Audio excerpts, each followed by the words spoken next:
Hello viewers, এই মুহূর্তের জন্য নিয়োগ প্রক্রিয়া ঘিরে উঠে আসছে কিছু গুরুত্বপূর্ণ জরুরি সংবাদ নির্বাচন পরবর্তী সময়। সেখানে আপার প্রাইমারি বা উচ্চ প্রাথমিক সহ অন্যান্য কয়েকটি গুরুত্বপূর্ণ তথ্য প্রাসঙ্গিক বিষয় থাকছে। তাই আর্জেন্ট ভিত্তিতে এই ভিডিওটা আপনাদের জন্য ক্রিয়েট করে তুলছি, একেবারে আর্জেন্ট নিউজ। তাই ভীষণ জরুরি সংবাদটিকে শেষ পর্যন্ত শুনে নেবেন, ভিডিওটিকে শেষ পর্যন্ত দেখে নেবেন। চ্যানেলটিকে অবশ্যই সাবস্ক্রাইব করে নেবেন। চলুন আমরা কথা না বাড়িয়ে আলোচনার মধ্যে প্রবেশ করে যাই। নিয়োগ প্রক্রিয়া ঘিরে কার্যত এবার নির্বাচন পরবর্তী সময়ে চাকরি প্রার্থীরা বিশেষ কিছু বার্তা দিচ্ছেন এবং সেই সংক্রান্ত বিষয়ে জরুরি সংবাদ কিন্তু উঠে আসছে। আপার প্রাইমারির ক্ষেত্রেও থাকছে বড়সড় খবর আপডেট। আমরা সরাসরি সেই খবরে প্রবেশ করে বিষয়টিকে জেনে নিই। বন্ধুরা, যে বিষয়টি উঠে আসছে সামাজিক গণমাধ্যমের সূত্র ধরে, যে মাতঙ্গিনী হাজরা মূর্তির পাদদেশে বসে থাকা বিভিন্ন মঞ্চের চাকরি প্রার্থীরা সংখ্যায় কমে আসছে। গত বুধবার টেট পাস প্রাইমারি চাকরি প্রার্থীদের মঞ্চে 3 জন, স্কুল সার্ভিস কমিশন বা SSC group C group D মঞ্চে 10 জন, রাজ্য গ্রুপ ডি মঞ্চে 16 জন, আপার প্রাইমারির মঞ্চে থাকছেন 12 জন চাকরি প্রার্থী। এরকম একটা পরিসংখ্যান কিন্তু উঠে এসেছিল গত সময়।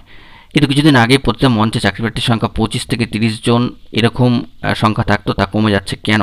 আস্তে আস্তে এই সংখ্যাটা কমছে কেন তা নিয়ে উৎকণ্ঠা বাড়ছে। তবে কি উৎসাহ হারাচ্ছেন অনেকেই? প্রশ্ন কিন্তু উঠছে সামাজিক গণমাধ্যমের সূত্র ধরে। গান্ধী মূর্তির পাদদেশে বসা নবম থেকে দ্বাদশের অর্থাৎ 9 to 12 এসএলএসটি চাকরি প্রার্থী সম্মানীয় অভিষেক সেন মহাশয়ের দাবি যে 1175তম দিন অতিক্রান্ত হয়ে গিয়েছে। উৎসাহ হারানোর কোনো প্রশ্নই উঠছে না। সভাপতি উৎসাহ না হারানোর কারণ যারা 1000 দিন অতিক্রম করে ফেলেছে। এখন নিয়োগের বিষয়টা অনেকটাই সর্বোচ্চ ন্যায়ালয় সুপ্রিম কোর্টের উপর নির্ভরশীল। তাই বেশিরভাগ চাকরি প্রার্থী তাকিয়ে আছেন 16ই জুলাই সুপ্রিম কোর্টের শুনানির দিকে। আমাদের দাবি, যোগ্য অযোগ্যদের মধ্যে বিভাজন করে এসএসসি যেন 16ই জুলাইয়ের মধ্যে সুপ্রিম কোর্টে তালিকা জমা দেন। অযোগ্যরা যোগ্যদের তালিকায় ঢুকে আছেন বলেই আমরা যোগ্য প্রার্থীরা রাস্তায় বসে আছি। সম্মানীয় চাকরি প্রার্থীর দাবি এটাই। অন্যদিকে উচ্চ প্রাথমিকের ক্ষেত্রে চাকরি প্রার্থীরা তাকিয়ে আছেন কলকাতা হাইকোর্টের দিকে, কারণ মাতঙ্গিনী হাজরা মূর্তির পাদদেশে মঞ্চে থাকা আপার প্রাইমারির চাকরি প্রার্থী উচ্চ প্রাথমিকের সম্মানীয় সুশান্ত ঘোষ মহাশয়ের কথায় আন্দোলনের উৎসাহ হারায়নি। চাকরি প্রার্থীদের অনেকে বিভিন্ন জেলা, শহরে বা গ্রামে থাকে, ধর্ণা মঞ্চে মাঝে মাঝে আসছেন। হাইকোর্টের দিকে তাকিয়ে থাকলেও আমরা মনে করছি যে রাজ্য সরকার যদি উদ্যোগী হয় তবে দ্রুত শুনানি হবে। সম্মানীয় চাকরি প্রার্থী জানাচ্ছেন সুশান্ত মহাশয় যে 29শে মার্চের পর 21শে মে শুনানি হলো, পরবর্তী শুনানির তারিখ আবারও 28শে জুন।